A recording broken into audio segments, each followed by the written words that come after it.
സംഭവ സ്ഥലത്ത് നിന്നും മുഹമ്മദ് റഹീസ് ചേരുന്നു. റഹീസ്, ആ ദുരൂഹതയുടെ ചുരുളൊഴുക്കിൽ ഈ ദിവസം അതിനിർണായകമായിരുന്നു. കോടതിയിൽ പോയി മൊഴി കൊടുത്തു. കോടതി വിശദമായ അന്വേഷണം ഉത്തരവിട്ടതാണ്. ഈ പറയുന്ന പുറത്തു വന്ന ഈ ശുചീകരണ തൊഴിലാളി അദ്ദേഹം എവിടെയൊക്കെ കുഴിച്ചിട്ടുണ്ടെന്ന് കൃത്യമായി കാണിച്ചു തരാൻ സന്നദ്ധനാണെന്ന് അറിയിച്ചതാണ്.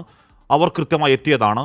എന്തുകൊണ്ടാണ് പോലീസിന്റെ ആ പിന്മടക്കം? റഹീസ്, ഹാഷ്മി, ഒറ്റ വാക്കിൽ പറഞ്ഞാൽ ഇവിടെ ഇങ്ങനെയൊക്കെയാണ് എന്നാണ് മനസ്സിലാക്കുന്നത്. ഇന്നലെ വൈകിട്ട് ഇവിടെ വന്നിടം മുതൽ ഇവിടെ ഇങ്ങനെയൊക്കെയാണ് എന്ന് തെളിയുന്നു. കാരണം കഴിഞ്ഞ പഴയ കേസുകളുമായി ബന്ധപ്പെട്ട് നമ്മൾ ഒരുപാട് ഇന്ന് യാത്ര ചെയ്തു. ആ യാത്രയിൽ ഉടനീളം കേൾക്കുന്നത് പോലീസിന്റെ അലംഭാവവും അവരുടെ ഉദാസീനതയും, ആർക്കൊക്കെയോ വേണ്ടിയിട്ട് അവർ നടത്തുന്ന ചില എന്താ പറയുക, അവർ ഈ ഒരു അധികാര കേന്ദ്രത്തിന് മുന്നിൽ ഇങ്ങനെ മുട്ടുമടക്കി വർഷങ്ങളോളം നിൽക്കുന്നതിൻ്റെ കഥ, അതിൻ്റെ തുടർച്ച, ഇതൊക്കെ തന്നെയാണ് എല്ലാ കേസുകളിലും കേൾക്കുന്നത്. ഓരോ അമ്മമാർക്കും ഓരോ സഹോദരിമാർക്കും ഈ ഓരോ ആരെങ്കിലുമൊക്കെ നഷ്ടപ്പെട്ട ഓരോരുത്തർക്കും പറയാനുള്ളത് ആ കഥയാണ്. അതിൻ്റെ ഒരു റെപ്പറ്റീഷൻ മോഡലാണ് ഇന്ന് സംഭവിച്ചത് എന്ന് പറയേണ്ടി വരും.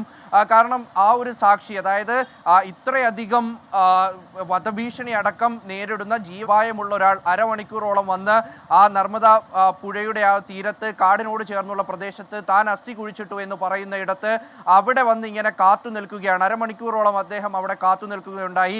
അതിൽ ഏറ്റവും അധികം ഞെട്ടിച്ചത് അദ്ദേഹത്തിന് പോലീസ് സുരക്ഷ നൽകണമെന്ന് കോടതി പറഞ്ഞിട്ടുണ്ടായിരുന്നു. ആ കോടതി നിർദ്ദേശം അനുസരിച്ച് ഒരൊറ്റ പോലീസുകാരനെങ്കിലും അവിടെ ഉണ്ടാകുമെന്ന് കരുതി. പക്ഷേ ആരും അദ്ദേഹത്തിനൊപ്പം ഉണ്ടായിരുന്നില്ല. കുറെ കഴിഞ്ഞ് മഫ്തിയിൽ 1-2 പേർ അവിടെ വന്ന് റോന്തു ചുറ്റി മടങ്ങുന്നത് മാത്രമാണ് കണ്ടത്. ശേഷം ഒരു അറിയിപ്പ് വന്നിരിക്കുന്നു, ഇന്ന് ഇത്തരത്തിൽ ഒരു തെളിവെടുപ്പ് ഉണ്ടാകില്ല. അങ്ങനെ അയാൾ അവിടെ നിന്ന് മടങ്ങുന്നതും നമ്മൾ നേരിട്ട് കണ്ടതാണ്. അപ്പോൾ അതൊക്കെയാണ് ഇവിടെ സംഭവിച്ചുകൊണ്ടിരിക്കുന്നത്. പോലീസിന്റെ ഭാഗത്തു നിന്ന് വരുന്ന ഒരു ന്യായീകരണം, ഇന്ന് ഞങ്ങൾ തെളിവെടുപ്പിന് ഇദ്ദേഹത്തിനെ വിളിച്ചിട്ടില്ല എന്നുള്ളതായിരുന്നു. കഴിഞ്ഞ 2-3 ദിവസമായി വിളിക്കുന്നു, പക്ഷേ ഇയാൾ ഹാജരാകുന്നില്ല എന്ന് പറയുന്നു.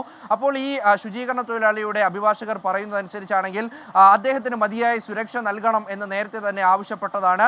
ആ സുരക്ഷ നൽകുന്നതുമായി ബന്ധപ്പെട്ട് പോലീസിന്റെ ഭാഗത്തു നിന്ന് ഒരു നീക്കവും ഇതുവരെ ഉണ്ടായില്ല.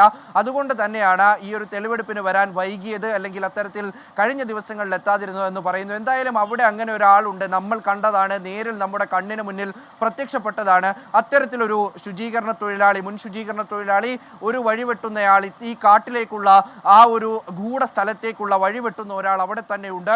അയാൾ ഇന്ന് വന്ന് അരമണിക്കൂറോളം അവിടെ നിൽക്കുകയും ചെയ്തതാണ്. പക്ഷേ ആസ് യൂഷ്വൽ പോലീസ് ഈ ഒരു കേസിലും കഴിഞ്ഞ 4 പതിറ്റാണ്ടായി വരുന്ന ഏത് സംഭവം എടുത്താലും പോലീസിന്റെ ഏതെങ്കിലും തരത്തിലുള്ള ഒരു ഇൻവോൾവ്മെന്റ് ഇത്തരത്തിൽ ഉണ്ട്.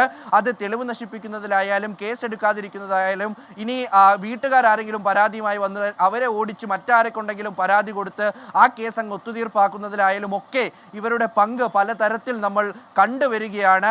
അതിന്റെ അവസാനത്തെ ഒരു ഉദാഹരണമായിട്ടാണ് ഹാഷ്മി ഇന്നും നമ്മൾ ഈ കാഴ്ചകൾ കണ്ടത്.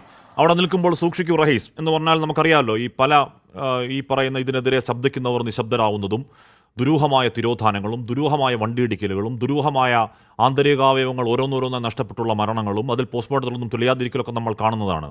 അവിടെ നിൽക്കുമ്പോൾ സൂക്ഷിക്കൂ.